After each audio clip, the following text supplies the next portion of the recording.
Helmet কই? Sir একটু যেতে যাচ্ছি তো এই দেখো, তুমি শোনো, এই দেখো।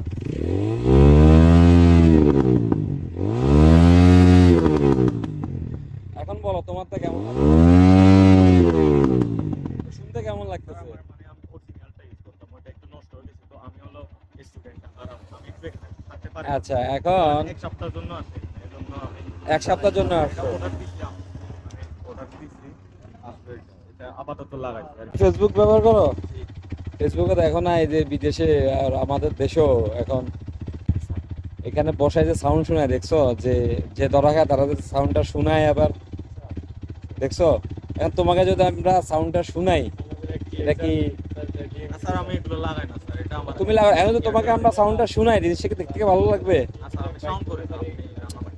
রাঙামাটি না, তুমি এটা তো সাউন্ড তুমি করবে কেন? তুমি যখন এটা পিক আপটা বাড়াবে, এটা তো অটোমেটিক সাউন্ড হবে, স্যার ঠিক আছে? চলাই না, এখন যদি তোমাকে এখানে বসে সাউন্ডটা শুনে, এটা কি জিনিসটা দেখতে ভালো হবে? খারাপ হবে না? তো তুমি এই কাজটা করলা কেন? ও তো হেলমেটও নাই।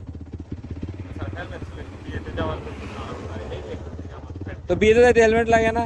স্যার লাগাই। আচ্ছা, তোমাকে আমরা এরকম সাউন্ড টাউন্ড শোনানোর দরকার নাই, এটা আমরা থানায় নিয়ে যাচ্ছি, ঠিক আছে? তোমার তো কাগজপত্রও নেই। স্যার আছে, আমার ভাই নিয়ে আসছে। তোমার ভাই নিয়ে আসতেছে? তোমার ড্রাইভিং লাইসেন্স আছে? স্যার এবারে অ্যাপ্লাই করবো, এই আমার না, না ভাই, ঠিক আছে, তোমাকে আসলে ওই গাড়িটা আমরা থানায় নিয়ে যাবো, ঠিক আছে? ধন্যবাদ তোমাকে। স্যার একটু